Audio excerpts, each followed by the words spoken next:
मैं doctor Nidhi Mathur, associate professor home science, government girls college Behror. आज का हमारा टॉपिक है फूड ग्रुप्स या भोजन समूह।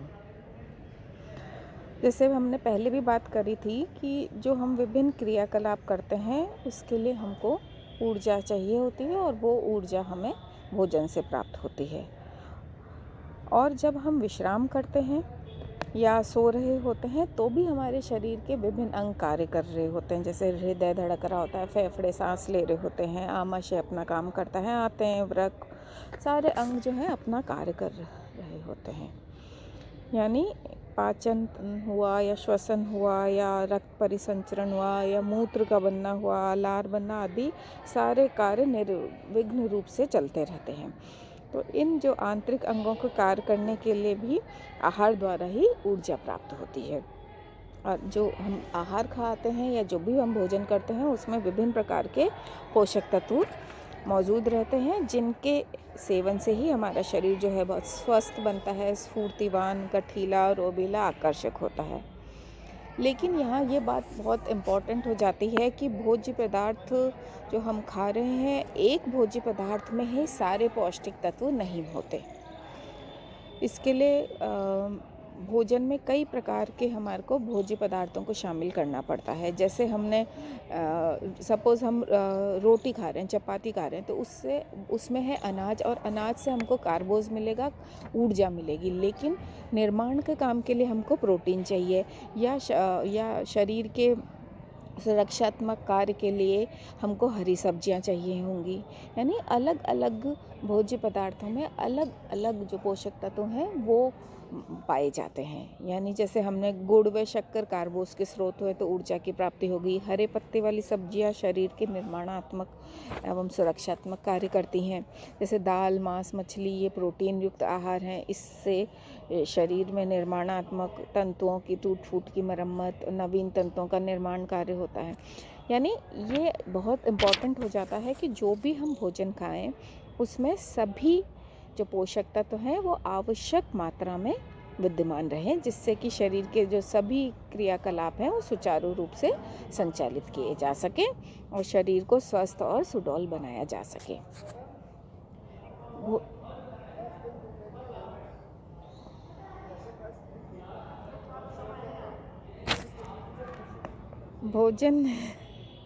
भोजन में लिए ये बहुत ज़्यादा विभिन्नता पाई जाती है। जैसे हमारे देश में दूध को हम शाकाहारी मानते हैं, लेकिन जो अन्य देश हैं यूरोप वगैरह वहाँ पे मिल्क जो होता है वो मांसाहारी के अंदर माना जाता है, क्योंकि दूध एक मतलब एनिमल प्रोडक्ट हो गया।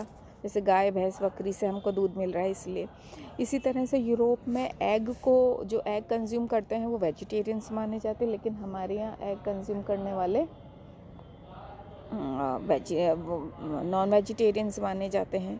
और जैसे कई जो समुदाय होते हैं उसमें मांस, मछली, अंडा का प्रयोग करना मतलब उचित माना जाता है और कहीं में नहीं माना जाता, कहीं बिल्कुल निषेध होता है। जैसे कुछ धर्म, जाति और उसमें ये नॉन वेज नहीं अलाउड होता है। इसी प्रकार से कुछ विभेद इस तरह से भी होता है कि कोई प्रतिदिन में सिर्फ 2 बार ही भोजन खाते हैं, तो कोई 3-4 बार भोजन खाते हैं। और हर जने का जो टेस्ट होता है, इंटरेस्ट होता है, वो बिल्कुल डिफरेंट होता है। किसी को खट्टा पसंद है, किसी को मीठा पसंद है, किसी को नमकीन पसंद है।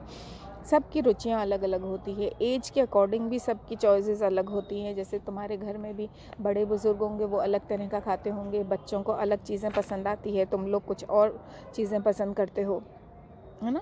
और फिर ये इस पे भी निर्भर करता है कि आपके यहाँ पे क्या चीज़ अवेलेबल है। जो चीज़ आपके पास उपलब्ध है वही आपकी रुचि हो जाती है ना। और आपके किस तरह का नेचर ऑफ वर्क है। आप अगर हार्ड वर्किंग हो, बहुत फिज़िकल वर्क कोई ज़्यादा कर रहा है तो उसको ज़्यादा ऊर्जा वाली चीज़ों की आवश्यकता होती है ना। तो ये सब आपकी दैनिक दिनचर्या पर भी निर्भर करता है। और जैसे एग्जाम्पल के लिए हम प्रेग्नेंट वुमेन की बात करें, प्रेग्नेंट हुई या लैक्टेटिंग मदर हुई तो उनके लिए थोड़ी थोड़ी देर में भोजन खाना सही माना जाता है। इसी प्रकार जो बढ़ती हुई उम्र वाले बच्चे हैं उनको भी थोड़ी थोड़ी देर में भोजन देना चाहिए, जिससे कि उनकी बढ़ोतरी सही होते रहे। इस प्रकार से एक फ़र्क ये भी होता है, जो पोषक तत्व होते हैं वो सब में अलग अलग पाए जाते हैं। जैसे दूध में सभी प्रकार के पौष्टिक तत्व विद्यमान रहते हैं, जिससे कि स्कूल छोटे बच्चे शिशु हुए या स्कूल जाने वाले बच्चे हुए या प्रेग्नेंट हुई या लैक्टेटिंग मदर्स हुई या वृद्ध हुए, वो किसी को भी किसी भी समय दिया जा सकता है।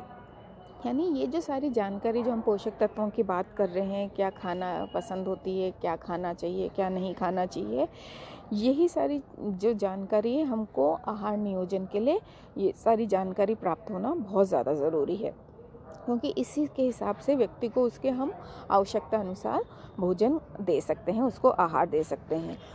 मतलब क्योंकि प्रत्येक व्यक्ति का जो आहार है उसके लिंग से, उसकी आयु से, उसकी क्या कार्यशैली है, क्या अवस्था है, क्या वहाँ की जलवायु है, कौन से भोज्य पदार्थ वहाँ उपलब्ध है, इस सब पर निर्भर करता है।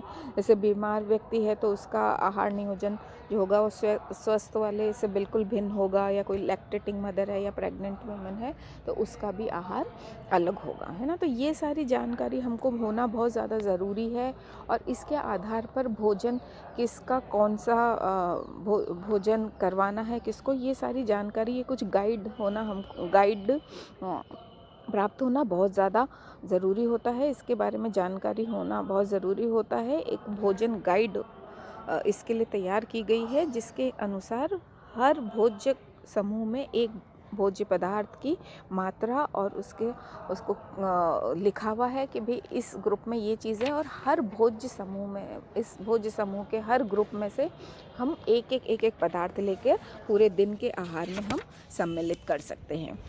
तो जो ICMR है, जो Indian council of medical research है, भोजन में सभी जो पौष्टिक तत्व हैं उनकी प्राप्ति के लिए ICMR ने विशेषज्ञ के जो साइंटिस्ट हैं, विशेषज्ञ हैं, जो फूड न्यूट्रिशनिस्ट हैं, उन्होंने एक संतुलित आहार तैयार करी, जिसके लिए उन्होंने 1993 में 5 बेसिक फूड ग्रुप्स तैयार करे हैं, 5 आधारभूत भोज्य समूह की प्रस्तावना रखी है, जिसके अंदर 5 भोज्य समूह में पूरे हमारे जो फूड प्रोडक्ट्स हैं उसको विभाजित करा है। और वो 5 फूड ग्रुप्स हैं। एक तो है प्रोटीन फूड, प्रोटीन युक्त भोजन, जिसके अंदर सारे प्रोटीन वाले फूड्स आएंगे। दूसरा है रक्षात्मक फल व सब्जियां। तीसरा ग्रुप है द्वितीय रक्षात्मक फल व सब्जियां। चौथा है अनाज व मिलेट, तथा 5वां है वसा व शक्कर। यानी इन 5 समूह के अनुसार हम अपनी डाइट में, आहार में ये भोज्य पदार्थ सम्मिलित कर सकते हैं।